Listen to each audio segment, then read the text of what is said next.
Quartet talagang natutunan nila yung tinuro ko sa kanila. Kuwang-kuwa no? Amen. Praise the Lord. Ngayong umaga, gaya ng ating goal ngayong taon, nag-i-invite tayo at least isang missionary a month para makasama natin, ma-accommodate natin, at mapasalamatan dahil sa kanilang mga damdamin para sa misyon. At ang simbahang ito ay kabahagi ng Great Commission. At yun ang ating goal, tayo maging part ng Great Commission. Kaya ngayon, tayo po ay nag-imbita from Bethany Baptist Church Makati, ang ating lola po natin ito. At ito pong missionaryng ito ay nasabi ko na kanina, sila ngayon ay may puso sa South Africa, sa Chile. By September, binawa ng Panginoon na sila po ay makarating sa mission field para ma-survey na nila yung lugar at nang isa gayon ay makapagsimula ng gawain po sa lugar na kung saan hindi natin kayang puntahan. Sila ang pupunta para sa atin. Gagawin natin, ipapanalangin sila at tayo magsusuporta sa kanila. Ano po? Kaya salamat sa Panginoon. Itong mga ito, hectic ang schedule nito kasi katatapos lang ng mission conference ng Pastor Sauco, tapos ng Bethany, tapos kailan lang sa SMX. Oo. Kaya sila ay marami talaga silang mga schedule sa mga local churches natin dito sa Pilipinas. At salamat sa Panginoon dahil ang Pilipinas ngayon ay maraming sinusuportahan ng mga foreign missionary.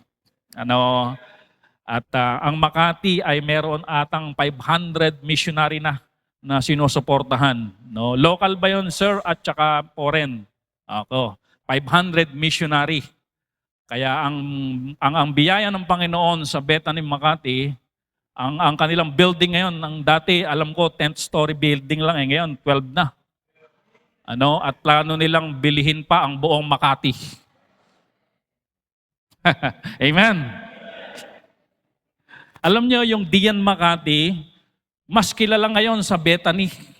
Yung street, mas kilala kapag sinabi mong Bethany. Mas alam ng mga driver kesa sa Dian Street. Dian Street, ano po? Kaya nga, isang araw nga, bibilihin nila ang buong Makati. Biyaya ng Panginoon. Okay, tawagin po natin ang ating pong tagapagsalita upang hamunin tayo sa Great Commission, the main thing. Ano ba yung main thing? Yung Great Commission.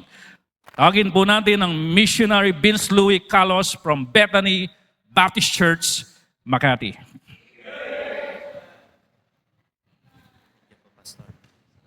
Amen. Preach. Good morning po sa inyo pong lahat. Thank you po, Pastor Bernard, for allowing us to be here po. It's a privilege na makasama po namin ngayong umaga po. At salamat po sa inyo pong pag-ibig po sa mission. Yan. So let's open our Bible po in Acts chapter 1 verse number 8. Yan. Acts chapter 1 verse number 8. It's a very familiar verse po para po sa atin bilang isang mananampalataya. In Acts chapter 1 verse number 8. Ito po ang sabi po ng Panginoon. Say amen po kung nandyan na po kayo. Amen. So I will read po and just follow me with your eyes. In Acts chapter 1 verse number 8, sabi po ng Panginoon, "But ye shall receive power after that the Holy Ghost is come upon you, and ye shall be witnesses unto me, both in Jerusalem and in all Judea and in Samaria, and unto the uttermost part of the earth." Tayo po'y manalangin. Panginoon, maraming salamat po sa oras po na ito. Patawad po sa mga nagawa naming kasalanan. I-empower niyo po kami, Panginoon, sa pamamagitan ng Holy Spirit, and help us, Lord God, to submit to your words. Help us, Lord God, to apply it in our lives, Panginoon. Huwag niyo pong hayaan na kami po ay magiging tagapakinig lamang. Tulungan niyo po kami na ipamuhay po ito sa aming buhay. Maraming salamat po sa inyong pong local church sa lugar po na ito. Patuloy niyo po silang pagpalain, Lord. In Jesus Christ's name, amen. So you may all be seated po. Yan. Kami po ay ang inyo pong missionary. Papunta po kami sa Chile, South America. And by the grace of God po, we are on our deputation. And by the grace of God po, marami pong mga churches ang nagpartner po sa amin. At continue to consider us po sa inyo pong panalangin. Unang-una po, wisdom.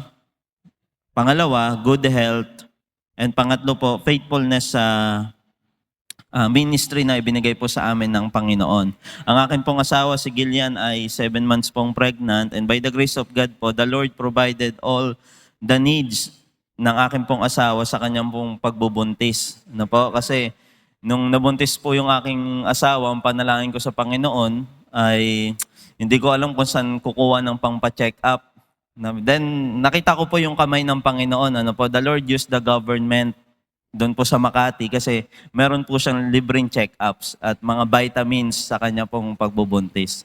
And then by the grace of God po, this coming September, we are planning po na pumunta po sa Chile and we are starting to processing our visa papunta po sa Chile. And pray for us po na magkaroon po kami ng contact po doon at mabigyan po kami ng invitation letter kasi isa po yun sa requirements ng embassy, invitation letter para po ma-issuean po kami ng visa. At by the grace of God po, ito pong country po na ito ay open country. Nag-o-offer po sila ng religious visa for 10 years, 10 taon. So, patuloy niyo po kaming ipag-pray. Yan. Ang sabi nga po ng pastor namin, dahil malayo yung Chile, ay baka hindi na po kami bumalik dito sa Pilipinas. Ano po, sulitin na po namin yung pag-stay po doon kasi nagbibigay naman po sila ng 10 years visa. At yung burden po na ibinigay po sa amin ng Panginoon ay maging church planter po kami sa bansa po na ito, mag-train po ng local, kagaya po ng mga ginawa ng mga American missionary before, nung pumunta sila dito sa atin, na nagplant sila ng churches, and by the grace of God po, ang Pilipinas po ang naging strong base po sa panahon natin ng mag-send ng mga missionaries. So continue to pray for us po, ano po. And also yung amin pong language study kasi ang language po sa country na ito ay Spanish. And by the grace of God po ay nagpa-practice naman po kami ng mag-aral po ng Spanish. Pag-pray niyo po kami ng kasipagan kasi sa pamamagitan po ng language upang kami po ay maging effective po sa pag-reach out po sa kanila. Maging effective po kami sa pag-preach ng gospel. Ayun po yung amin pong mga burden sa bansa po na ito. Kasi ang country po na ito ay liberal. Ibig sabihin, mas free country po sila kaysa sa atin. Okay po yung abortion, yung same-sex marriage, ano po.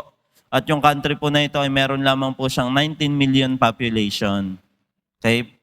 Pero ang country po na ito ay kailangan po ng gospel, ng salita po ng Panginoon.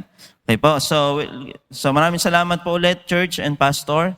Thank you po sa inyo pong puso sa mission. Yan. In Acts chapter 1 verse number 8, may kita po natin, ito po yung isang huling habilin ng Panginoon sa kanyang mga alagad. Okay? Sa kanyang mga disciples. If we will see the verse number 1, yung context po niya sa Acts chapter 1 verse number 1, ang writer po nito ay si Luke, si Luke, okay po? Na sabi niya, the former Triatis have I made, O Theophilus, of all that Jesus began both to do and teach. Okay, ibig sabihin, sinulat ni Luke yung mga bagay na itinuro ng Panginoon at yung ginawa ng Panginoon. Then in verse number 2, until the day in which he was taken up, after he through the Holy Ghost had given commandments unto the apostles whom he had chosen. Okay, di ba yung command ibinigay niya sa 12 apostles, pababa doon sa mga disciples at sa local church. Then in verse number 3, ang sabi ni Luke, to whom also he shewed himself alive after his passion by many infallible proofs, being seen of them 40 days in speaking of the things pertaining to the kingdom of God. So sinasabi ni Apostle Luke, hindi natin binibase yung pagiging Diyos ng ating Panginoon sa medical records. Kung hindi mismong nakita ng mga alagad niya. It's the same thing with us. Hindi natin binibase yung pagiging Diyos ng ating Panginoon, yung pagkakatawang tao niya sa medical records. Kung hindi dahil sa mga faithful eyewitnesses. And that is Apostle John, Apostle Paul, sila Peter, yung mga ginamit ng Diyos magsulat ng kanyang salita. Okay? Sabi nga nung iba, hindi kami naniniwala na ang Panginoong Hesukristo nagkatawang tao dahil walang medical records. Pero sila, naniniwala sila na nag-exist sila Buddha, sila Confucius, kahit walang medical records. Right? Because during their time, wala namang medical records eh. And we cannot base our faith doon sa medical records na sinasabi nila. Kasi yung medical records, pwede yung mabago. Pero yung yung mga faithful eyewitnesses, hindi po yan pwedeng mabago. Kaya nga po sila faithful. Matapat silang nagbahagi, nagdeklara ng salita ng Panginoon. Then ang sabi sa verse number 4, and being assembled together with them, commanded them that they should not depart from Jerusalem, but wait for the promise of the Father, which saith he, ye have heard of me. Okay? For John truly baptized with water, but ye shall be baptized with the Holy Ghost not many days hence. Then verse number 6, when they therefore were come together, they asked of him, saying, Lord, wilt thou at this time restore again the kingdom to Israel? Yung mga disciples, ang focus nila, yung eschatology. No? Yung end times. Tinanong nila yung Panginoon, Lord, kailan mo i-restore yung kingdom ng Israel? At nung time kasi ng Panginoon, nung ipinanganak siya sa sabsaban, mga kapatid, kaya maraming mga Pariseo, scribes, at mga Israelita, yung nag-reject sa kanila kasi hindi nila matanggap na yung hari nila ipinanganak sa sabsaban. Ang ina-expect nilang magiging hari, yung magpapalaya sa kanila sa political freedom. Na mapapalaya sila sa Roman Empire. Yung ina-expect nilang hari, nakasakay sa stallion. Pag sinabing stallion, yung kabayo na pang maharlika. Pero di ba yung Panginoon, donkey yung sinakyan niya papunta ng Jerusalem. So hindi siya matanggap ng mga tao niya na nireject siya. Okay? Na inaakala na itong mga tao na to, ang tagapagligtas, ang hari, magaling sa ekonomiya, magaling sa politika. Pero hindi nila ma-realize at hindi nila na-realize yung haring hinihintay nila, yung tagapagligtas ng mundo sa kasalanan. Then ang sabi sa verse number 7, and he said unto them, it is not for you to know the times or the seasons which the Father hath put in His own power. Sabi niya, hindi nyo pa oras para malaman yung panahon kung kailan i-restore o babalik ang Panginoon. Kasi hindi naman ayon yung huling habilin ng ating Panginoong Jesucristo sa local church. Ang huling habilin niya nandun sa verse number 8. Ang sabi niya, but ye shall receive power. Parang ganito yung thought ng Panginoon. Imbis na isipin ninyo kung kailan ang second coming, ang pag-restore ng kingdom, ang millennium reign, ang sabi niya, but ye shall receive power. After that, the Holy Ghost is come upon you, and ye shall be witnesses unto me both in Jerusalem, and in all Judea, and in Samaria, and unto the uttermost part of the earth. Sabi niya, mag-focus kayo na mag-witness sa mga tao. Okay? As local church. Then in verse number 9, ang sabi diyan, and when he had spoken these things, while they beheld, he was taken up, and a cloud received him out of their sight. Matapos ibigay ng Panginoon yung kanyang last will of testament sa local church, siya po ay umakyat sa langit.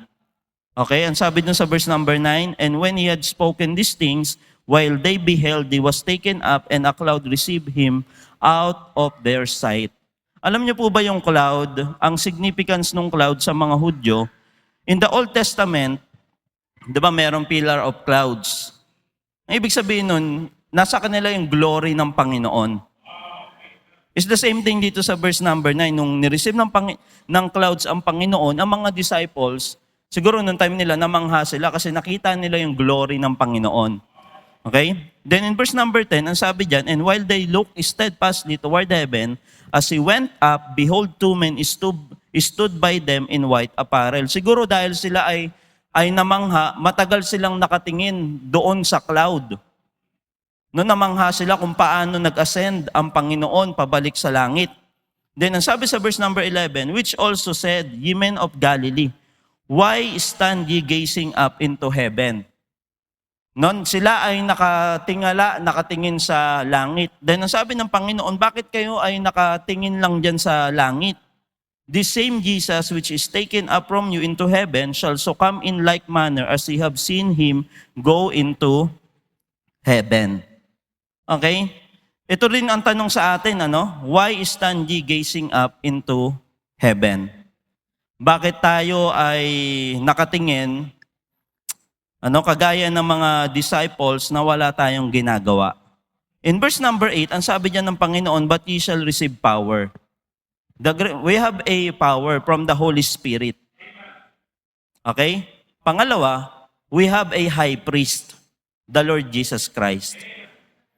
And pangatlo, we have a power, high priest, and also we have a work na dapat gawin.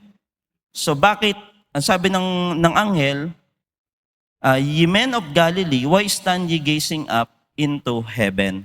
Kung merong dapat gawain na dapat gawin. It's the same thing with us, ano? Bakit kailangan tumunganga? Bakit kailangan lang maging spectator, maging observer, kung merong dapat o merong task na ibinigay ang Panginoon sa atin? Amen? We have power, and that power is to enable us. Okay? We have high priest, na yung high priest natin na every time na tayo ay nananalangin, yung ating Panginoon ang tumatayo sa harapan ng Ama na parang ating judge upang masagot yung ating panalangin. At meron tayong gawain na dapat matapos. Amen? Ang ating pong pag-uusapan ay keeping the main thing. Okay? Ano ba ang main thing? And that is the Great Commission. Kaya nga, if we will see yung mga ministry ng church, palagi yung merong soul winning. Right? Medical dental mission, music ministry, palaging meron yan. Patungkol yan sa pagbabahagi ng magandang balita ng ating Panginoon. Kasi hindi po tayo magiging effective as a local church pag hindi natin na-preach yung pinaka-message na dapat natin ibahagi sa mga tao. Okay? So number 1, makikita po natin, keeping the main thing, make it our own personal priority. Okay? In Matthew chapter 28, verse number 18 to 20, ang sabi ng Panginoon, and Jesus came and spake unto them, saying, all power is given unto me in heaven and in earth. Doon pa lang sa sinabi ng Panginoon na all power is given unto me. Pwede tayong magkaroon ng confidence na kahit na sinong witnessan natin, kasama natin ang Panginoon. Okay? Walang makaka-against doon sa gospel ng Panginoon, yung death, burial, and resurrection. Kaya hindi natin pwedeng sabihin na maliit lang tayong tao, maliit lang tayong church, ito lang yung kakayanan natin. Pero ang sabi ng Panginoon, all power is given unto me in heaven and in earth. Okay? Meron tayong authority. At yung authority natin galing sa Panginoon. King of kings and Lord of lords. Okay? Then in verse number 19, ang sabi diyan, go ye therefore and teach all nations, baptizing them in the name of the Father and of the Son and of the Holy Ghost, teaching them to observe all things whatsoever I have commanded you, and lo, I am with you always, even unto the end of the world. Amen. Dalawang assurance sa verse number 18. Una, all power is given unto me, ang sabi ng Panginoon. We have an authority, supreme authority, na kahit na government o anumang authority yan na galing sa tao, hindi yan makakatayo against doon sa authority ng ating Panginoon. And pangalawang promise ng Panginoon, ang sabi niya, I am with you always, even unto the end of the world. Amen. Tayo po ay sasamahan ng Panginoon sa ating pag-witness. Kasi alam ng Panginoon, bilang isang tao, yung nature natin matatakutin. Kaya nga ang promise niya dyan, I am with you always. Na kapag iisipin natin yun, na kahit na matatakutin tayo, mahiyain tayo, hindi tayo marunong mag-witness, bibigyan tayo ng kalakasan, ng wisdom ng Panginoon para makapag-witness. At yung pag-witness po, hindi lang po yan basta gawain o binigay sa local church. Kailangan po natin yung gawing priority as individual. Hindi na po natin pwedeng hintayin na si pastor magkaroon pa ng soul winning conference para ma-revive tayo, na ang ating local church magkaroon palagi ng mga conference patungkol sa soul winning. Our main responsibility as local church is to preach and teach the gospel to the lost and dying world. Ayun po talaga yung purpose nung pag-i-exist natin as local church, para ibahagi ang gospel. And the gospel is not for the believers. Hindi po yan para sa atin. Ang mabuting balita, ang death, burial, and resurrection, the gospel of our Lord Jesus Christ is for the lost and dying world. Kaya nga po tayo yung nagdadala ng seed sa kanila. Kasi naintindihan natin na yung gospel hindi para sa atin bilang ligtas, kung hindi power ng Panginoon para mailigtas ang mga unbelievers. Okay? Ayun yung ating responsibility. So that's why our Lord Jesus Christ has commanded us to go and to preach the gospel because reaching the lost souls is our responsibility. Hindi binigay ng Panginoon ang pagpipreach ng gospel sa government, sa anumang sekta. No, pwedeng ibigay yan ng Panginoon sa mga motivational speaker kasi magagaling silang magsalita. Pero yung galing nilang magsalita, pag walang power yan ng Panginoon, hindi yan makakapagligtas. Ang in-empower ng Panginoon ang local church. Kaya nga, I will build my church. Ang ibig sabihin nun, in-equip ng Panginoon, in-enabled ng Panginoon. At lahat tayo ay may power kasi lahat po tayo ay merong Holy Spirit ng ating Panginoon. Okay? Lahat po tayo. Hindi po isang tao lang, kung hindi lahat, buong member ng local church ay merong Holy Spirit. At yung power na yon, kaya po tayong i-enable. Bigyan tayo ng courage and boldness to preach the gospel of the Lord Jesus Christ. Only the local church has the authority to preach the gospel. Kaya lahat tayo merong authority. Kasi lahat po tayo nasa local church. Okay, meron tayong opportunity and authority na dalhin sa kanila ang gospel. At yung pagpipreach ng gospel, yung pagdadala ng precious seed sa kanila, ng salita ng Panginoon is a serious obligation. Okay? Because hearing the gospel is the only hope of every lost soul. Ayun lang po yung kanilang pag-asa eh. Kaya serious po itong pinag-uusapan natin pagdating sa soul winning. Hindi lang ito basta haka-haka. Kung hindi, dala-dala natin, pinag-uusapan dito, life and death ng isang tao, kaluluwa ng isang tao. Kaya ito po ay serious obligation. But how can they hear the gospel if the members of the local church are not willing or complacent to share the gospel? Paano nila mapapakinggan ang mabuting balita ng Panginoon kung tayo ay hindi willing magbahagi ng salita ng Diyos? O kaya tayo ay complacent. Ibig sabihin, okay na sa atin yung tayo lang yung ligtas. Okay? Ayun po minsan yung naghihinder, yung pumipigil sa ating pag-witness sa kanila. Pwede nating masabi na ang soul winning or the Great Commission is the task given to the local church and not given to the individuals. But mga kapatid, nung time na nakita natin yung cross, doon nagsimula yung ating missionary journey. Okay, hindi na po natin kailangan magkaroon ng title ng foreign missionary, local missionaries para mag-share ng gospel. Kasi nung time tayo po ay naintindihan natin yung gospel, nung tayo ay makasalanan, naintindihan natin na tayo ay makasalanan, pinagsisihan natin yung ating mga kasalanan, tinanggap ang Panginoon bilang Diyos na tagapagligtas ng ating buhay, tayo ay naging missionary. Tayo ay naging witness. Okay? Kaya hindi natin pwedeng ma-reason sa Panginoon na, Lord, hindi ko naman nakita yung incarnation mo kagaya ng mga apostles. Okay? Lord, hindi ko naman nakita kung paano ka nag-miracle nung earthly ministry mo. Pero nung time na tinanggap natin ang Panginoon, naintindihan natin yung gospel, yung death, burial, and resurrection, tayo ay naging witnesses ng Panginoon. Okay? And that is our responsibility. Lahat po tayo ay missionaries. Amen po?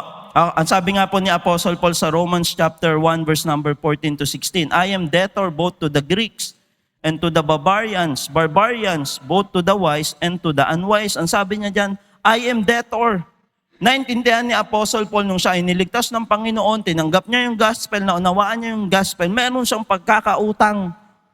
Meron siyang responsibility na dapat gawin. Hindi lang siya yung recipient, hindi lang siya nakontento na siya lang yung ligtas.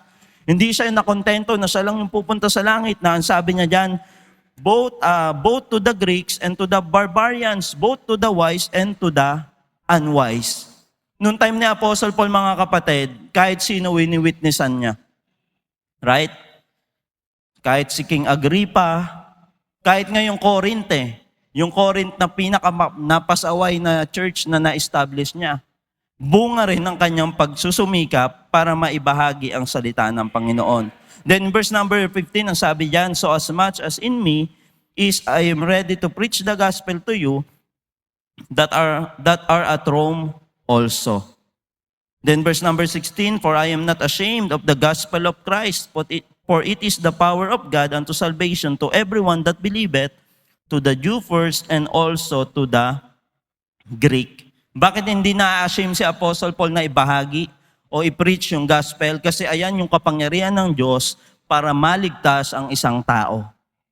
Kung alam natin, na-realize natin na ayan yung kapangyarihan ng Panginoon, ayan lang yung only hope ng iyong kamag-anak, ng iyong classmates, ng iyong best friend, ng iyong kapitbahay, hindi tayong mahihiya i-share yung gospel. Kasi bakit naunawaan natin na ayun lang yung paraan para maligtas sila ng Panginoon, na maniwala sila doon sa gospel ng ating Panginoon. At yung pagbabahagi ng gospel, hindi lang yan responsibility ng ating pastor, ng pastor's wife, ng full-time worker sa church, kung hindi, ayan po ay ating responsibility as believers. Kasi kaya nating ikwento kung paano namatay ang Panginoon sa krus. Kaya natin ikwento kung bakit nag-incarnate ang Panginoon, nagkatawang tao.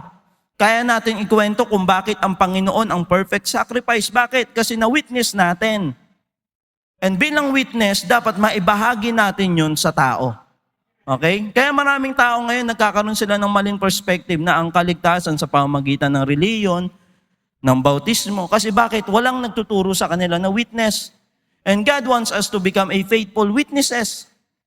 Okay? Kung ano yung ginawa sa atin ng Panginoon.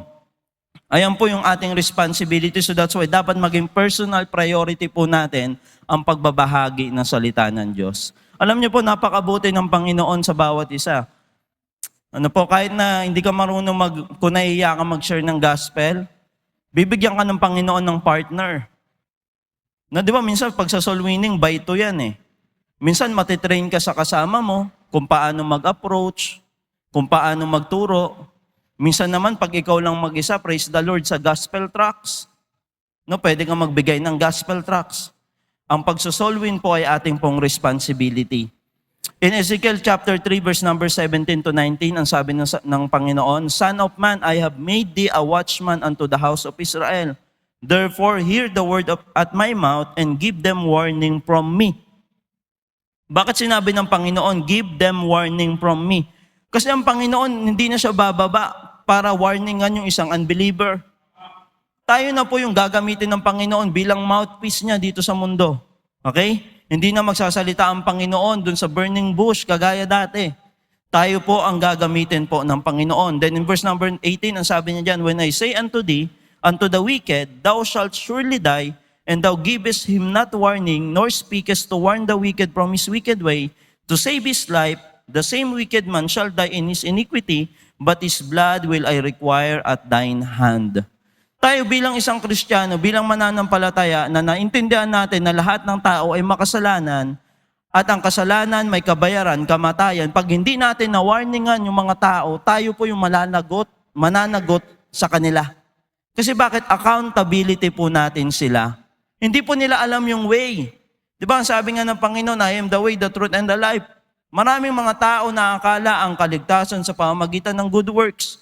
Pero tayo bilang isang witnesses, alam natin, dapat talaga nating ibahagi yan para hindi tayo managot sa Panginoon. Kasi pag pinreach natin yung gospel, tapos nireject nila, hindi na natin kasalanan yon. Kasalanan na nila yon. Pero yung motivation natin, love of Christ, ibig sabihin, kahit na ayaw nila, hindi tayo mapapagod ibahagi ang salita ng Diyos. Sino dito yung nakaranas na ilang beses binalikan, tapos doon siya na-save? Pang-ilan, siguro mga pang-5, pang-3. Di ba? Ayan, tumaas. Di ba, minsan na, marami naka-experience nun, kinatok ng isang mangangaral, ayaw nung una, tapos kinatok ulit, pinuntahan ulit sa bahay, tinuruan ulit, then tsaka naligtas. Kaya dapat persuasive tayo sa pagbabahagi ng salita ng Diyos. Amen? Kagaya ni Apostle Paul, ang sabi nga ni King Agrippa I'm almost persuaded. Right? Almost. Pero hindi talaga naligtas si King Agrippa. Then ang sabi sa Ezekiel chapter 3 verse number 19, Yet if thou warn the wicked and he turn not from his wickedness, nor from his wicked way, he shall die in his iniquity, but thou hast delivered thy soul. Yung ating mga loved ones, pananagutan natin sila sa Diyos. Kasi ako naniniwala, may mga kaibigan tayo na hindi nakakausap ng ating pastor. At tayo yung nakakausap sa kanila.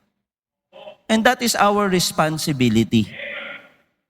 May mga loved ones kayo na hindi malapitan ng pastor nyo, ng pastor natin. Sila yung responsibility natin. At ang sabi ng salita ng Panginoon sa Romans chapter 14 verse number 12, so then every one of us shall give account of himself to God. Kaya lahat po tayo ay pantay-pantay sa harapan ng Panginoon.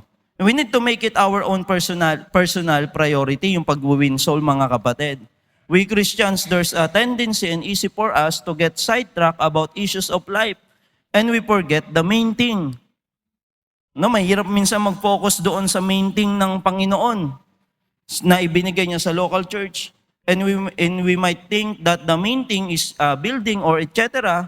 Brethren, the church of God can exist without a building, okay, or property.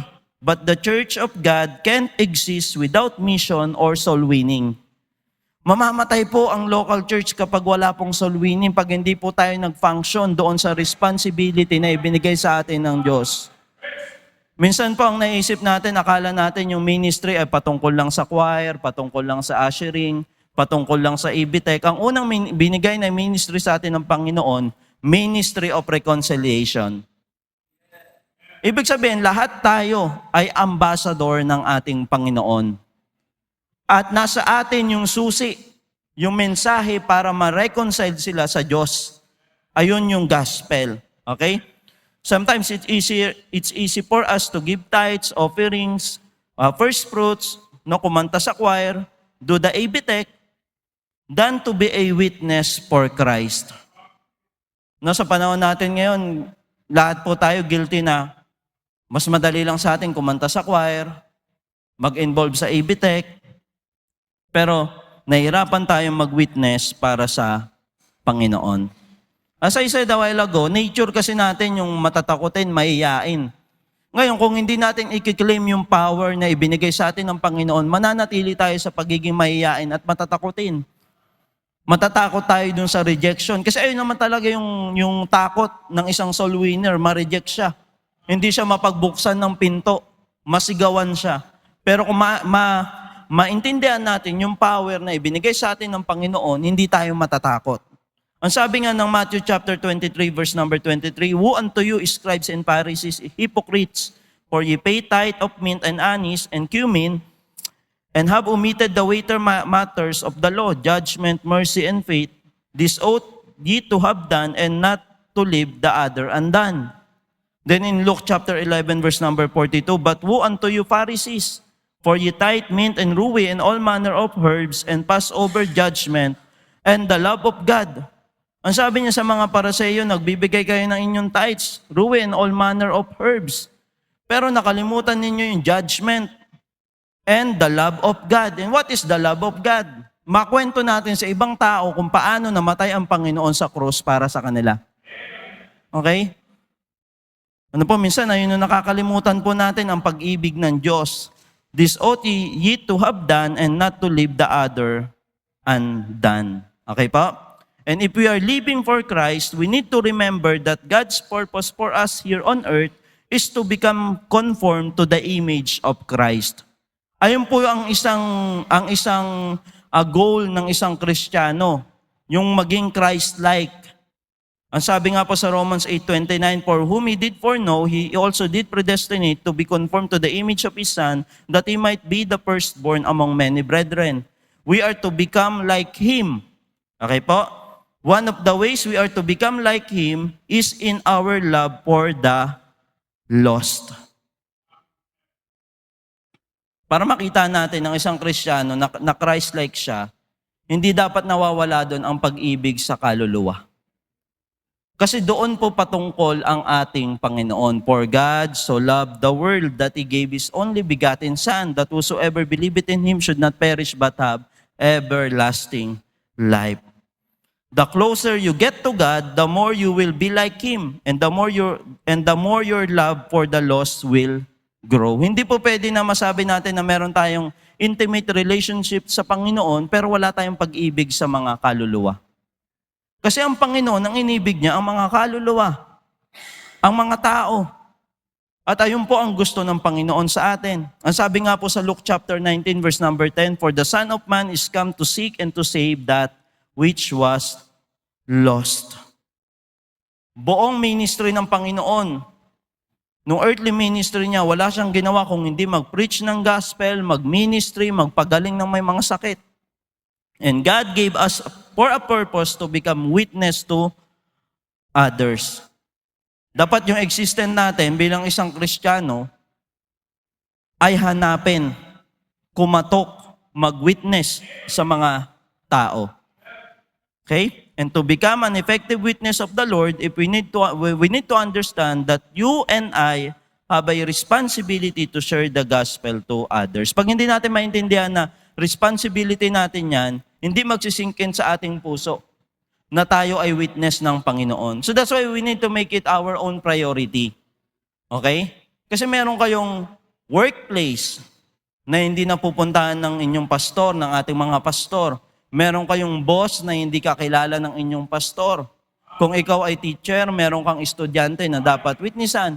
And that is your mission field. Kaya nga ang sabi ng salita ng Panginoon, Jerusalem, yung inyong loved ones, yung inyong kapitbahay, mga pinsan, tito, tita. No po, Jerusalem, Judea, Samaria, and unto the uttermost part of the earth. Kailangan natin gumawa ng ating personal schedule sa pag-witness. Okay? Commit tayo sa Panginoon, Lord, this Monday, kahit isa. Bibigay ako ng tracts. Lord, mananalangin ako, nabigyan mo ako ng isang kaluluwa. Ako naniniwala may mga taong ready na tumanggap ng gospel ng Panginoon. Ang kailangan na lang yung mag-witness. Di ba na-try nyo po yan na minsan may nakausap kayong tao na ang lambot ng puso, ready na sa pakikinig. Ganun po ang kailangan ng mga unbelievers. Then number two, one soul at a time. Okay? One soul at a time. Ang sabi po sa Luke chapter 15 verse number 1 to 7, "Then drew near unto him all the publicans and sinners for to hear him." Ano yung lagi mga ginagather ng Panginoon? Yung mga publicans, yung mga publikano, tsaka yung mga makasalanan. Then in verse number 2, in Luke chapter 15, verse number 2, "And the Pharisees and scribes murmured, saying, This man receiveth sinners and eateth with them." Hindi kasi naiintindihan ng mga Paraseyo. Akala kasi ng mga Paraseyo, yung misayang inihintay nila, ay para sa kanila, na self-righteous. Okay, pero ang sabi diyan, "This man receiveth sinners and eateth with them." Then verse number 3, "And he spake this parable unto them, saying, What man of you having 100 sheep, if he lose one of them, that not leave the 99 in the wilderness, and go after that which is lost, until he find it. And when he had found it, he layeth it on his shoulders, rejoicing, and when he cometh home, he calleth together his friends and neighbors, saying unto them, Rejoice with me, for I have found my sheep which was lost. I say unto you that likewise joy shall be in heaven over one sinner that repenteth, more than over 99 just persons which need no repentance." One soul at a time. Ibig sabihin, ako ay naniniwala na lahat po tayo ay merong busy schedule. Amen? Yung iba busy sa house church, sa pag-aaral. And I believe all of us, we can't witness 24/7. Hindi natin kaya yung 24/7 na mag-witness. But all of us here can commit to the Lord and pray to the Lord for one soul at a time. Pwede tayo manalangin sa Panginoon, Lord, kahit isang kaluluwa lang ngayong araw, itong ka-office work ko, itong kaklase ko, itong kaibigan ko. You know, brethren, yung hindrance sa witnessing natin, sometimes is we are always looking for many souls that we can share the gospel. Dumating na po ba kayo sa punto na bago ako mag-share ng gospel, dapat marami o bultuhan? O dapat maraming tambay yung nakaupo bago ako mag-witness? Right? Nung akong Bible student, ang training namin ay, ang goal namin, bago ako pumasok mag-Bible school sa Bethany, ay ay 10 souls a day. Ang hirap. So minsan, ang ginagawa namin, hanap na lang tayo ng tambay. Isakto natin na 10 para isang turo lang, tapos na yung goal. At minsan dahil maloloko kami mga Bible student, minsan nagkakatamaran. Kasi yung mga nawiwitnessan namin mga kapatid, isinusulat namin sa notebook, tapos pinapapirmahan namin sila. Para pag makita ng teacher namin, yan, nag-witness. Meron doon malapit na sementeryo, na daanan namin. Sabi, punta na lang tayo doon. Isulat na lang natin yung mga pangalan doon sa lapida. 10. Sabi, naka-10 na kaagad tayo. Okay, alam niyo mga kapatid, hindi natin kailangan ng maraming crowd para mag-share ng gospel. We think that we need 3,000 people before we share the gospel, like Apostle Peter. Marami man yan o isa, ang kaluluwa pareho sa harapan ng Diyos. Precious yan sa harapan ng Diyos. Kaya nga ang sabi niya sa verse number 7, Luke chapter 15, verse number 7, that likewise joy shall be in heaven over one sinner that repented. Grabe yung kagalakan ng langit kapag ang isang kaluluwa ay maligtas. Dan doon sa 99 just persons which need no repentance. In Acts chapter 2 verse number 47, makikita natin yung method doon sa early local church. Ang sabi diyan sa Acts chapter 2 verse number 47, praising God and having favor with all the people, and the Lord added to the church daily such as should be saved. One soul at a time, hindi natin pwedeng biglain yung sarili natin na, Lord, magkukumit ako sa iyo 100 kada Monday. Hindi natin kaya. Kaya nga sabi ng salita ng Panginoon, magsimula tayo doon sa maliit. Then pag mag-faithful tayo dyan, bibigyan tayo ng Panginoon ng marami. One soul at a time. Paano natin ma-witnessan yung maraming tao if we cannot be a witness sa ating mga bahay, sa ating mga kaklase, sa isa nating kaibigan, sa isa nating kapitbahay. If you share the gospel to one person and that person got saved, ang langit ay magagalak and that is counted. Counted po yan. Ang pag-witness po ng kaluluwa, hindi po yan patungkol po sa dami. Patungkol po yan sa kung saan totoong tatanggap ang isang kaluluwa. Sabihin na natin na marami nga, pero hindi naman nakinig. Hindi naman tumanggap. Mas mabuti na i-pursue natin yung isang kaluluwa na seryoso sa kanyang kaluluwa. Amen? Hindi tayo pwedeng tumingin sa malaking crowd bago tayo mag-witness, mag-share ng gospel. Kasi yung power ng Panginoon na ibibigay doon sa isang witness na magpipreach sa marami, at doon sa isang witness na magpipreach sa isa, pareho lang. Pareho lang. Parehong power lang, parehong pangako lang ang ibinigay ng Panginoon. Meron kang sariling nanay, meron akong sariling nanay. At yung mga yon, prospect na yon. Prospect na natin yun. Meron kang pinsan na hindi ligtas, prospect na yon. Right? Meron kang kaibigan na hindi ligtas, prospect na yon.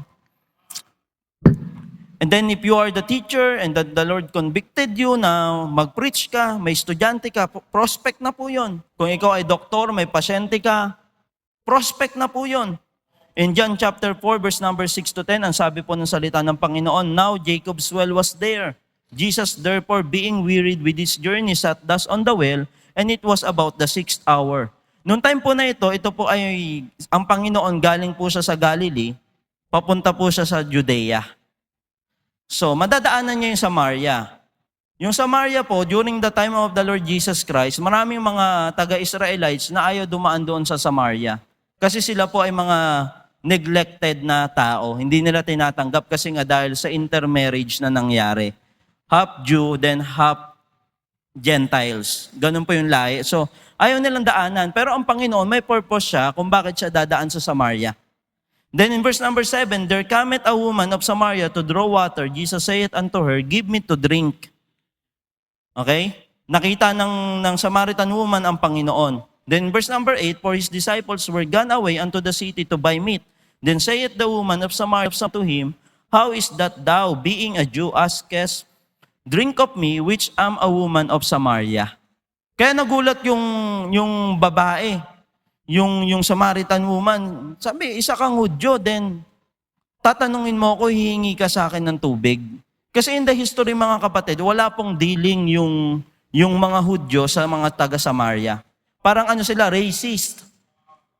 Ayaw namin sa inyo. Kasi kayo yung mga mga na intermarriage eh. Kasi in the Old Testament, bawal sa kanila yon, 'di ba? Yung intermarriage, bawal sila magpakasal sa hindi nila kalahi. Then yung woman of Samaritan, nagulat siya na sa tanghaling tapat, may kumausap sa kanya. Isa pa yon. Kasi yung culture nila, bawal lang mag-usap ang babae at lalaki. Then nagulat ito. Then ang sabi ng Panginoon, Jesus answered and said unto her, If thou knewest the gift of God, and who it is that saith to thee, Give me to drink, thou wouldest have asked of him, and he would have given thee living water. Doon na pinasok ng Panginoon yung pagbabahagi niya. Nang sabi niya, and he would have given thee living water. Ang una pang problema ng Samaritan woman, kaya siya tanghaling tapat nag-igib, kasi walang makakakita sa kanya na tao. Grabe yung kahihiyan niya dyan. Bakit? Kasi meron siyang 5 husbands. Right? So ikaw, na immoral, ayaw mong makantsawan ka, ayaw mong maasar ka, kaya nag-igib ka sa pinakamainit na parte ng araw. Ayun yung tanghaling tapat. At nung time na yun, panahon yun ng kainan, siesta, di ba? So inisip niya, mag-iigib ako, walang makakakita sa akin. Then natagpuan siya ng Panginoon. Ang pinunta ng Panginoon doon, hindi talaga yung tubig, kung hindi yung woman doon sa well. Even the Lord Jesus Christ, makikita natin na nag-soul win siya, one soul at a time. Grabe yung nilakad niya mga kapatid, Galilee to Samaria, para witnessan lang yung isang kaluluwa. And after the woman got saved, she became a great soul winner. Okay, in John chapter 4 verse number 28 to 30, matapos ipaliwanag ng Panginoon yung nature niya, na sabi niya, I am the living water. Matapos niya ipaliwanag yun sa Samaritan woman, nanampalataya siya, naniwala siya. Then ang sabi ng woman sa John chapter 4 verse number 28, the woman then left her water pot and went her way into the city, and saith to the men, Come, see a man which told me all things that ever I did. Is not this the Christ? So then they went out of the city and came unto him. Try to imagine, dapat mag-iigib siya, pero dahil nakita niya, nanampalataya siya sa Panginoon, sinantabi niya yung kanyang trabahong pag-iigib, iniwan niya yung water pot, pumunta siya sa city para mag-witness. Then sabi sa John chapter 4 verse number 39, and many of the Samaritans of the city believed on him for the saying of the woman, which testified, he told me all that ever I did. Hindi natin alam na yung isang kaluluwang ma-witnessan natin, ayan pala yung gagamitin ng Panginoon para mag-witness ng marami. Kaya one soul at a time, hindi natin pwedeng sabihin sa mga bata sa Sunday school na walang potential, hindi magagamit ng Panginoon. Pag hindi natin alam kung ano ang pagkilos ng Panginoon sa buhay ng bawat isa. Ang sabi nga ng isang quotation na famous, anyone can count the seeds in an apple, but only God can count the number of apples in a seed. Pwedeng ikaw, Kristiyano ka, then maisip mo na, ang tagal ko na naglilingkod sa Panginoon, isa lang ang bunga ko. Then later on, makita mo na yung nadala mo sa Panginoon, ginamit ng Panginoon para mag-witness sa daan-daan at sa libo-libo. Di ba parang ano lang yan eh, parang yung sabi nga yung apple, yung buto ng apple, pag tinanim mo yun, hindi mo alam pag tumubo, ilan yung bunga. It's the same thing with us. In Luke chapter 19 verse number 1 and 9, di ba si Zacchaeus nga po, ang sabi ng Panginoon kay Zacchaeus sa verse number 7, Luke chapter 19 verse number 7, and when they saw it, they all murmured saying that he was gone to be guest with a man that is a sinner. Kasi noong time na ito mga kapatid, ang Panginoon naglalakad siya, ang daming mga tao. Then pinili ng Panginoon na pumunta kay Zacchaeus. And Zacchaeus stood and said unto the Lord, Behold, Lord, the half of my goods I give to the poor. And if I have taken anything from any man by false accusation, I restore him fourfold. And Jesus said unto him, This day is salvation come to this house. Ang pinurpose ng Panginoon si Zacchaeus. Pero ang sabi, this day is salvation come to this house. Hindi natin alam. Then sabi diyan, for as much as he also is a son of Abraham. Ito pa po, isa, yung sa Philippian jailer, kay Apostle Paul. Tsaka kay Silas, ang sabi sa Acts chapter 16 verse number 25 to 34, and at midnight, Paul and Silas prayed and sang praises unto God, and the prisoners heard them. And suddenly there was a great earthquake, so that the foundation of the prison were shaken, and immediately all the doors were opened, and everyone's bonds were loosed. And the keeper of the prison, awaking out of his sleep, and seeing the prison doors open, he drew out his sword, and would have killed himself, supposing that the prisoners had been fled. But Paul cried with a loud voice, saying, Do thyself no harm, for we are all here. Then he called for light, and sprang in, and came trembling, and fell down before Paul and Silas, and brought them out, and said, Sirs, what must I do to be saved? Ang sabi ng Philippian jailer, isa lang po yan. And they said, Believe on the Lord Jesus Christ, and thou shalt be saved, and thy house. And they spake unto him the word of the Lord, and to all that were in his house. And he took them the same hour of the night, and washed their stripes, and was baptized, he and all his straightway. And when he had brought them into his house, and he set meat before them, and rejoiced, believing in God with all his house. Makita natin one soul at a time. Magmula dun sa Samaritan woman, buong city yung naligtas, ginamit ng Diyos. Magmula doon kay Zacchaeus, siya lang at yung kanyang kabahayanan, naligtas. Ganun din dito sa Philippian jailer. I have an illustration here. One morning, a woman was walking on a seashore where hundreds of stranded starfish had been washed ashore during a storm the night before. She was picking up one starfish at a time and throwing it back into the ocean. A man came upon the scene and was overwhelmed by the number of live starfish who would soon die. Habang tinatapon niya yung mga starfish, may napadaan, nakakita sa kanya na isang tao na na-overwhelm siya. Sabi niya, ang daming starfish din, isa-isa mo yung itatapon sa pabalik doon sa dagat. Then he saw her throwing a starfish back in the water, and he asked, Why are you throwing them back? Can't you see that there is no way to save them all? Sabi niya, hindi mo kayang i-save lahat yan kasi ang dami niyan, libo-libo yan. What difference does throwing one back make? Ano ang magiging pagkakaiba? At that, she picked up a starfish, threw it back in the water, and said, It makes a difference to that one. Kahit hindi libo ang mawitnessan mo, pero pag may mawitnessan ka na isa lang, at tumanggap yan sa Panginoon, meron niyang pagkakaiba. Magkakaroon siya ng relasyon sa Panginoon, at yung destination niya, maiiba. Okay? At that time, the man picked up a starfish and threw it in the water, and they continued on their journey, now saving 2 starfish at a time. Nagsimula sa isang babae, then na-challenge yung isang lalaki. Ako din, magtatapon din ako ng starfish doon sa dagat. So dalawa na, imbes na one at a time, 2 starfish na yun na ibabalik nila sa dagat. It's the same thing with us. Pag may ma-encourage sa buhay natin na ito kahit isang kaluluwa lang ma-witnessan niya, na nag-commit siya sa Panginoon, faithful siya, pwede natin ma-encourage yung ibang kapatiran na mag-witness din, one soul at a time. Okay? Illustrate, ito pa po, si Dwight L. Moody. Dwight L. Moody, siya po ay isang evangelist noong time ng 1800s. He trusted Christ at 17 years of age, and his salvation story is a testimony to a Sunday school teacher who has a faithful steward of the gospel.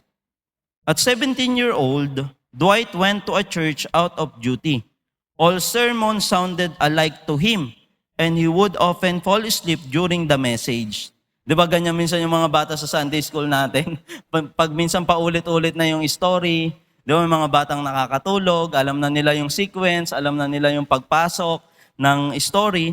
Then one Sunday, he went to Sunday school and he was led to class taught by Mr. Edward Kimball. Ito yung teacher ni Dwight L. Moody. Mr. Kimball handed Dwight a Bible and told him the lesson was in John. He watched Dwight skim the table of contents for the book of John and finally gave him his own open Bible from which to read. Mr. Kimball was not content to teach a class on Sunday. Yung teacher ni Dwight L. Moody, hindi siya nakontento na turuan yung mga bata nung mismong Sunday. Okay? He visited his class members during the week. Ginawa niyang personal priority. Binisita niya yung kanyang mga estudyante during the week. And one week, he resolved to go to the shoe store where Dwight worked to speak to him about eternity. Pinuntahan niya si Dwight L. Moody na nagtatrabaho sa isang sapatusan para mapag-usapan nila, i-share niya yung gospel, yung eternity. As he started toward the shoe store, he began to second guess his visiting Dwight at his place of employment. He did not want to embarrass him and give the other clerks occasion to make fun of him. As he was thinking all is true, Mr. Kimball passed the shoe store without noticing it. When he realized what he had done, he decided to just make a dash for it and have it over at once. He found Dwight in the back part of the store, went to him, put his hand on his shoulder, and placed his foot on the shoebox. There he gave what estimated a weak presentation of the gospel. But he told Dwight of Christ's love for him and invited him to trust Christ. D.L. Moody was ready for the light and trusted Christ as his Savior. Both D.L. Moody and Edward Kimball were thankful that Mr. Kimball followed the promptings of the Holy Spirit. May we listen to every prompting of the Holy Spirit and witness to everyone under our sphere of influence. Ang ibig sabihin, si Mr. Kimball, hindi lang siya nakontento na magturo sa Sunday School, kung hindi, kinonvict siya ng Panginoon, ng Holy Spirit, na witnessan mo one soul at a time yung mga estudyante mo. At yung naging bunga, si Dwight L. Moody. Alam niyo po ba yung mga naging bunga ni Dwight L. Moody? Pagkatapos ni Dr. Edward Kimball na mag-share sa kanya ng gospel, naging bunga niya si D.L. Moody. Then naging bunga ni D.L. Moody, si F.B. Meyer. Then pagkatapos nun, si Chapman. Yung mga bunga na to, mga great evangelist noong 1800s. Pagkatapos ni Chapman, si Billy Sunday. Pagkatapos ni Billy Sunday, si Mordecai Ham. Then pagkatapos ni Mordecai Ham, si Billy Graham. Nakita niyo pa one soul at a time, pero yung impact, hindi niya nakita ni Mr. Edward Kimball yung mga naging bunga niya sa ministry. Pero dahil sa isang tao na nawitnessan niya si D.L. Moody, nagkadugtong-dugtong. At kung babalik tayo sa mga buhay ng mga bunga niya, ay naging great evangelist ng Panginoon. Hindi natin alam yung batang makulit sa Sunday School natin, ayan pala yung gagamitin o yung susunod na magpapatuloy ng gawain ng Diyos. Hindi natin alam na akala natin walang bunga yung pagsusolwin natin, pero later on sa eternity natin makikita. Hindi natin alam po yun, ang Diyos lang ang nakakaalam. One soul at a time. Kaya huwag tayong mahihiya na isa lang mawitnessan. Hindi yan isa lang kung hindi kaluluwa yan na tinubos ng Panginoon sa krus ng Kalbaryo. Hindi nakatingin ang Diyos sa dami. Nakatingin ang Diyos kung paano tayo magtapat sa pagsusolwining po natin. Then number 3 last, be a good steward of the gospel. Hindi lang po tayo steward ng Panginoon sa ating finances, sa ating talent, sa ating time, sa ating relationship, sa family. Steward din tayo ng Panginoon sa gospel. In 2 Corinthians chapter 5 verse number 20, now then we are ambassadors for Christ, as though God did beseech you by us.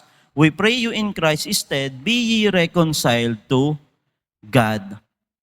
Makikita natin yung word na ambassadors, ginamit ni Apostle Paul yan doon sa Corinthian church.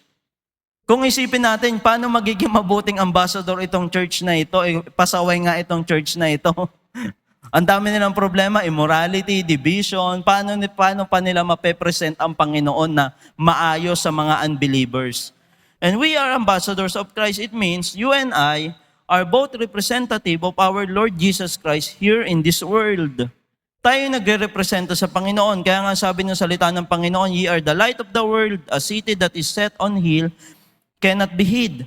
Neither do men light a candle and put it under a bushel, but on a candlestick, and it giveth light unto all that are in the house. Let your light so shine before men, that they may see your good works and glorify your Father which is in heaven. And through our testimony, nire-represent natin ang Panginoon. Okay? If our testimony is good, we can influence others and we can point them to our Lord and Savior, Jesus Christ. May magtatanong sa inyo, anong meron sa iyo? Bakit kahit ang dami mo ng problema, kahit nagka-COVID na, kahit na may trahedya na, ang saya mo pa rin? Ang ating maayos na testimony, meron po yung pagkakaiba at nakikita po yan ng ibang tao. Di ba, magtataka sila, bakit hindi ka nagiinom? Bakit hindi ka naninigarilyo? Bakit hindi ka nagmumura? Di ba naano sila na parang namamangha sila, may ganito palang klase ng tao. And that is our testimony. And we can influence them through our testimony. Kasi maraming tao ang nakatingin sa atin sa labas ng building na ito. Tinitignan nila sa atin yung pag-ibig ng Diyos, kung paano na tayo sumunod, paano tayo magkaroon ng magandang ehemplo sa kanila. At makikita din natin na at ang mga unbelievers, hindi sila maniniwala kung hindi nila makita yung pag-ibig ng Diyos sa ating buhay. They will not believe in us if we are not faithful of being ambassadors of the Lord Jesus Christ here on earth. Lagi natin napapakinggan kung yung ilaw natin patay sindi. Di ba? Dapat bilang isang Kristiyano, ang ilaw po natin ay maliwanag, hindi po patay sindi. Anong ibig sabihin? Na pag sa Sunday, mabait tayo. Pag Monday to Saturday, dragon. Hindi po ganon. Dapat light, okay? Maliwanag. Nagliliwanag tayo kahit saan tayong ilagay. Okay? Kahit ilagay ka dyan sa workplace mo, sa bahay mo, Kristiyano ka pa rin. In Matthew chapter 4, verse number 19, He said unto them, follow me and I will make you fishers of men. We are not just fishermen. We are fishers of men. It means God commanded us to share the gospel with others. We are commanded to share the message of hope to others. It means we are commanded to be willing to share the gospel with others even when we face rejection. Dapat hindi mawawala yung willingness talaga natin sa pagbabahagi ng salita ng Panginoon. Why? Kasi tayo ay steward ng Panginoon. Pag sinabing steward, katiwala. Hindi katiwaldas. Right? Katiwala tayo ng gospel at magiging katiwala tayo ng gospel kapag lagi nating ibinabahagi ang salita ng Diyos. Be a good steward of the gospel. Faithfulness means consistency, diligence. We become a faithful steward of the gospel in a sense that we are actively teaching and preaching the gospel to the lost souls. Okay po? We become a faithful steward in a sense that we are truly praying for the lost souls. When was the last time you prayed for the lost? Kailan ang huling time na naging bahagi ng pag-iyak natin sa Panginoon yung kaluluwang walang Panginoon? Kailan yung huling time na naluhod natin yung ating mga mahal sa buhay, na kahit na hindi natin sila kasundo minsan sa ating bahay, niluhod natin sa Panginoon para maligtas sila? When was the last time that you were excited to bring gospel tracts and give it to the unsaved? And when was the last time that you became excited to join the soul winning with your churchmate? And brethren, it should be our heart's desire to share the gospel and see people getting saved. Siguro wala na pong mas magandang desire doon, no? Na yung desire natin na, Lord, pinaka-desire ko makakita ako ng taong maligtas. Yung taong manginginom dati, mag-forward sa harapan, isuko yung buhay niya sa inyo. Wala na pong masigit doon. Kaya nga sabi ng kanta, nakalimutan ko yung lyrics eh. For the greatest things mine eyes have seen is a changing of our lives. Ako naniniwala ako maraming tourist attraction. Na? Maraming mga lugar na gusto natin puntahan na magaganda. Pero wala nang mas gaganda pa, makita mo yung isang taong mabago ang buhay dahil sa Panginoon. Dahil sa pagbabahagi mo ng gospel ng Diyos. Walang higit doon. Yung dating manginginom, yung dating pasaway na estudyante, yung dating walang sigasig sa pag-aaral, dahil nung naligtas na bago yung buhay, nagbago ang takbo ng buhay niya dahil sa gospel ng Panginoon. And that is our desire. That is our joy. Na yung mga magulang dito na meron pang yung anak nila hindi pa ligtas, alam ko, joy nyo, yung makita nyo, makasama nyo, yung mga anak nyo, pamilya ninyo, na magsimba dito. Wala na pong higit doon. In Romans chapter 10 verse number 1, Brethren, my heart's desire and prayer to God for Israel is that they might be saved. Ayun yung desire ni Apostle Paul, maligtas yung aking mga kababayan. Maligtas sila. The joy of the local church is to see people are getting saved. Sabi nga po, show me a church without a joy, and I will show you a church without a harvest. Diba, lagi natin nakikita, naririnig sa ibang pastor, sa ibang mga ngaral na, hindi pa ba tayo nagsasawa, tayo na naman. Right? Ang sabi nga po sa Psalm 126 verse number 5 to 6, They that sow in tears shall reap in joy. He that goeth forth and weepeth, bearing precious seed, shall doubtless come again with rejoicing, bringing his sheaves with him. Alam niyo po yung luha nyo, yung pag-iyak natin sa Panginoon para may maligtas, mapapalitan niya ng kasiyahan pag merong harvest. Diba? Balance po ang ating Panginoon. Ang sasabi po, at makikita natin in Mark chapter 16 verse number 15, And he said unto them, Go ye into all the world and preach the gospel to every creature. Christ left us with a final command before He ascended to heaven. At ayun yung mga aral ng gospel. Makikita natin yung meaning ng gospel sa 1 Corinthians chapter 15, verses number 1 to 4. And Christ came to earth to make His message possible. Ayun talaga yung purpose ng Panginoon para yung message maging posible. And He has now charged us, His people, with the responsibility of making the message known. For us to steward the gospel, we need to put His last command our first priority. Okay? For us to become a good steward of the gospel, we need to know that sharing the gospel is one of the great privilege that you and I can have. Pribilehiyo po ang pagbabahagi ng salita ng Diyos. Kung ayaw natin magpagamit sa Diyos, gagamitin ng Panginoon ang iba.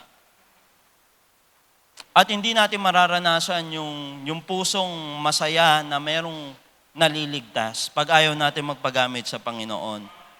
Be a good steward of the gospel. Kahit bata yan, matanda yan, pareho lang po yan may kaluluwa. Steward po tayo, katiwala po tayo ng ating Panginoon. Merong isang missionary, si Jim Elliot, kung kilala niyo po siya. Sila pong 5 ay missionary sa Ecuador. Okay? And Jim Elliot was an American missionary. He became a Christian at a young age, and after university, he became a missionary in Ecuador, South America. He, with a few other young missionaries, wanted to reach a tribe of Indians who live a remote region beyond civilization. Itong mga gusto nilang i-reach out, ito yung mga cannibal na pumapatay ng tao. No? Ganun yung puso nila sa pagbabahagi ng salita ng Panginoon. Then, the tribe was known for its violence, so no one ventured in their territory, but they were people for whom Jesus had died to bring them forgiveness and salvation. Ang inisip ng 5 missionaries, kahit na violente sila, kailangan nila ng gospel kasi may kaluluwa sila. At walang mga taong gustong pumunta doon sa territory ng mga tribe na ito kasi papatayin sila. And Jim Elliot and his four friends thought the best way was to try make friends with them. Ang ginawa nila, makipagkaibigan tayo sa tribe na ito.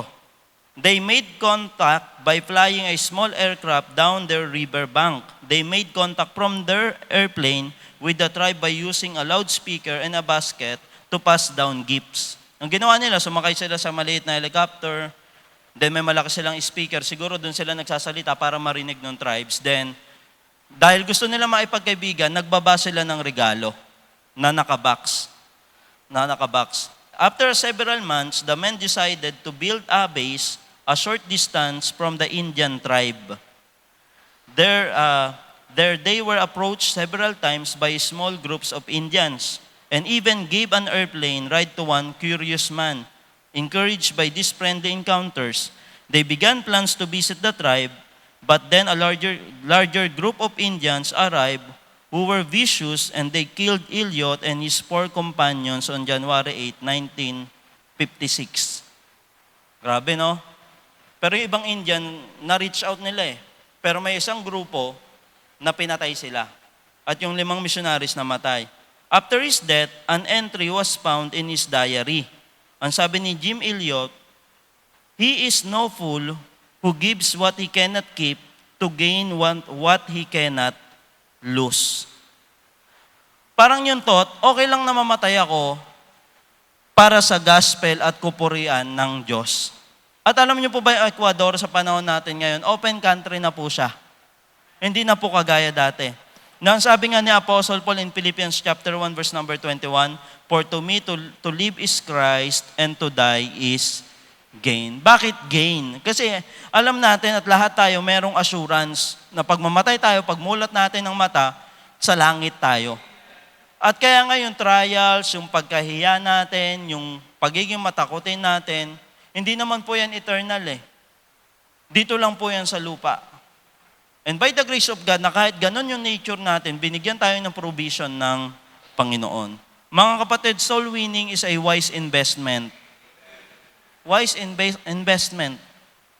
According to Proverbs chapter 11 verse number 30, "The fruit of the righteous is a tree of life, and he that winneth souls is wise."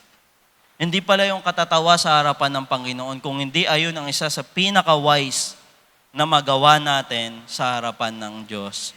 Pag sinabing soul winning, para tayong nakikipag-tug of war sa kalaban. No? Pinapersuade natin yung mga unbelievers. Habang sila naman, hinahatak sila pabalik ni Satan na huwag kayong maniwala, blinded sila. So being a good steward of the gospel, we need to be faithfully share the gospel to the unbelievers. As I said a while ago, wala nang mas maganda pang makita sa mundo na ito habang tayo ay nabubuhay, ay yung isang unbeliever ma-born again. Sumunod sa Panginoon, mabaptize at maging faithful na matapat na lingkod sa Diyos. Kaya wag po tayong susuko. Kung ating loved ones hindi pa ligtas, manalangin tayo.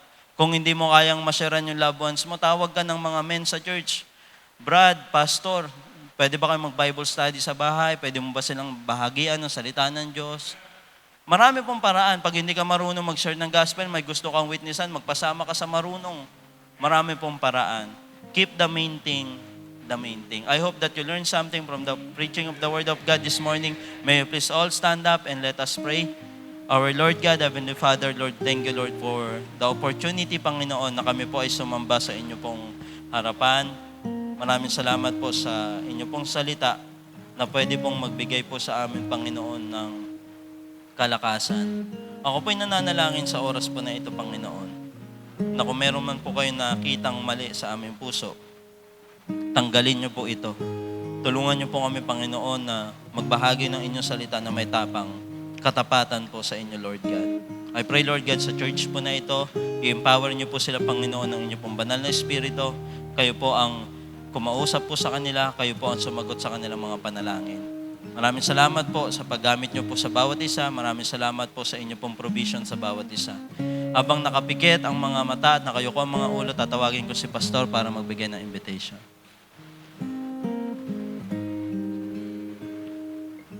Bukas, Monday, kung may takot ka pa, kung nahihiya ka pa, na witnessan ang kaklase mo, katrabaho mo, amo mo, kapatid mo, magulang mo, Ngayong umaga, lumuhod tayo sa harapan. Claim the power. And that is the Holy Spirit. Bigyan ka ng Diyos ng lakas ng loob dahil lahat tayo accountable sa mga kaluluwang hindi na bahaginan ng Ebanghelyo ni Kristo. Pupuntang impyerno yan pag hindi mo sinabihan.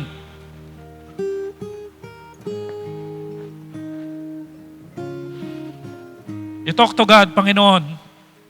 Yun po ang totoo, nahihiya po ako. Natatakot po ako na ma-reject. Pero salamat sa paalala, nandiyan ang banal na Espiritu para i-empower ako. Totoo, Panginoon, hindi ko kayang mag-witness, pero pwede akong kumausap ng marunong mag-witness para sila'y mabahaginan ng Ebanghelyo na Kristo. Ama naming Diyos, salamat sa mensahe. Uuwi kami ngayon na malakas ang loob at gagawin bukas ang main thing, ang pagbabahagi ng Ebanghelyo ng Panginoong Kristo. Ito'y hindi na para sa amin. Ito'y para sa mga hindi ligtas, sa mga unbeliever, sa mga mahal namin sa buhay na wala pang kaligtasan. Gawin mo po kaming epektibong witness sa kanilang mga buhay. Salamat po. Purihin ang inyong dakilang pangalan sa pangalan ng aming Panginoong Yesus. Amen. Amen.